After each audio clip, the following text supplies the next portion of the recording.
Movie की शुरुआत में समरसेट को दिखाते हैं जो कि अपनी जॉब पर जाने के लिए तैयार हो रहा होता है। दरअसल वो एक सीनियर डिटेक्टिव पुलिस ऑफिसर है।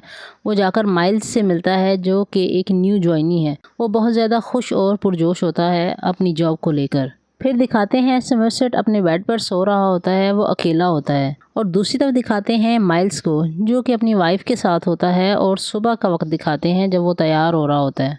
समरसेट और माइल्स को एक क्राइम की खबर मिलती है। वो इन्वेस्टिगेशन के लिए वहां जाते हैं। वहां देखते हैं कि वहां पर खाना बहुत सारा पड़ा हुआ है और एक शख्स का कत्ल हो चुका है। वो उसे गौर से देखते हैं और वहां पर सारी इन्वेस्टिगेशन करके वापस आते हैं और आपस में बात करते हैं इस क्राइम के बारे में।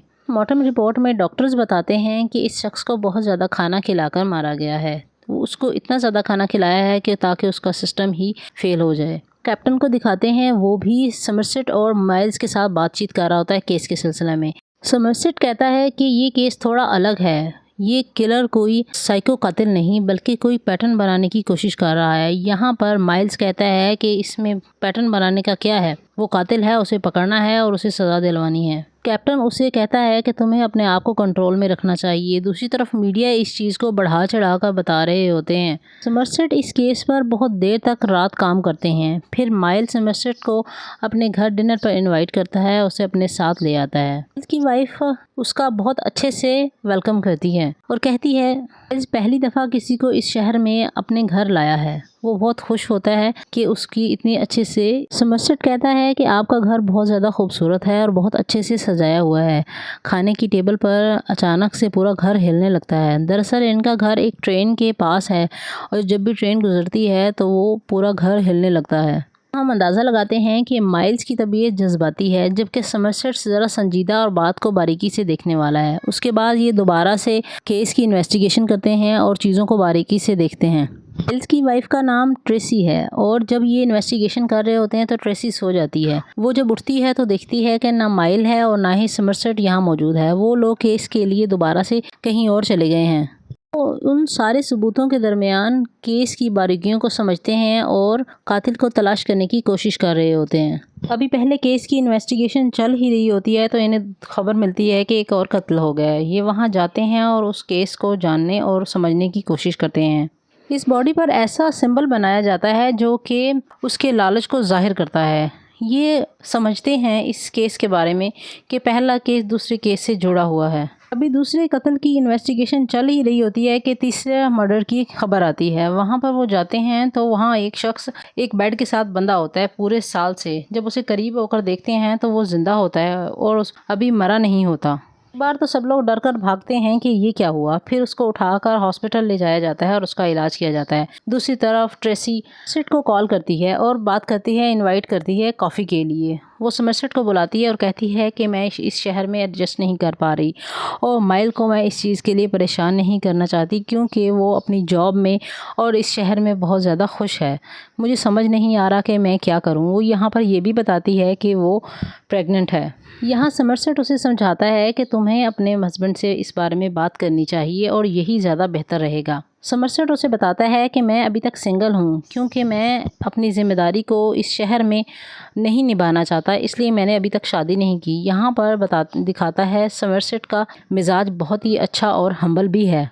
इन्वेस्टिगेशन के दौरान इन्हें कातिल के अपार्टमेंट का पता चलता है। कातिल का नाम जॉन ड्यू है। वो उसके अपार्टमेंट में जाते हैं और तलाशी लेते हैं। यहाँ पर कातिल इन पर हमला कर कर भागता है और इन पर गोलियां भी चलाता है। वो कोई साक्ष्य कातिल नहीं है। वो इस चीज़ का अंदाज़ा लगाते हैं कि दरअसल वो नहीं चाहता कि उसके घर में उन्हें उसके प्लान की कोई भी सबूत या कुछ मिले, लेकिन वो लोग वहाँ से तस्वीरें और चीज़ें उठाकर ले आते हैं और मज़ीद इन्वेस्टिगेशन करते हैं। कातिल अभी पकड़ा नहीं जाना चाहता क्योंकि अभी भी उसके सिर्फ 2 कत्ल हुए हैं और 5 कत्ल बाकी हैं। तीसरा कत्ल एक कॉल गर्ल का होता है जिसे बहुत बुरे तरीके से कत्ल किया जाता है और ये कत्ल कातिल खुद नहीं करता बल्कि वो किसी और से करवाता है ज़बरदस्ती।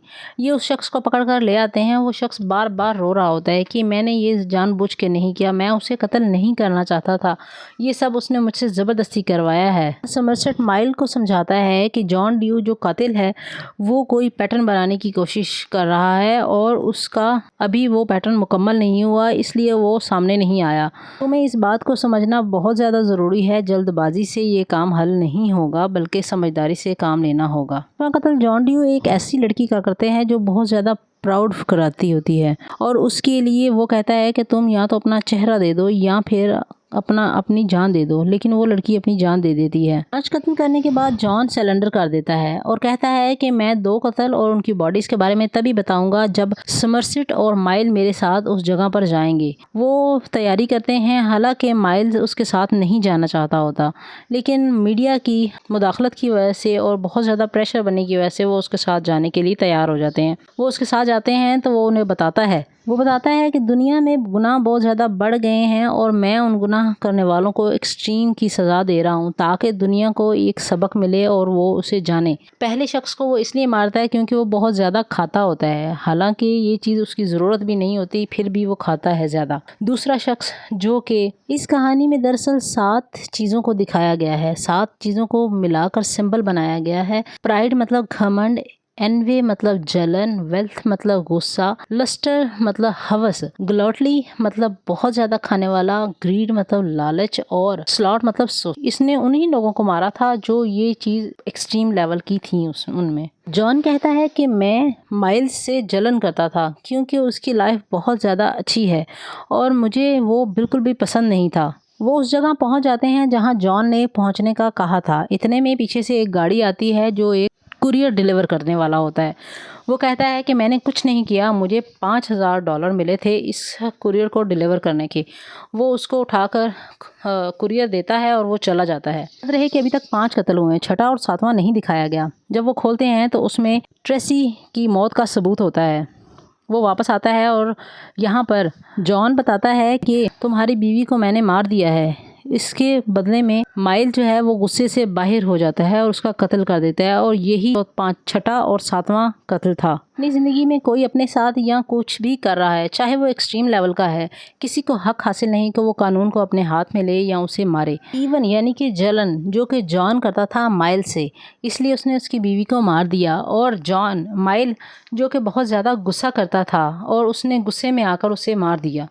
तो यहीं पर ये कहानी ख़त्म हो जाती है। अगर आपको क्राइम थ्रिल मूवी पसंद है तो ये वाली मूवी बहुत अच्छी है, आपको ज़रूर देखनी चाहिए।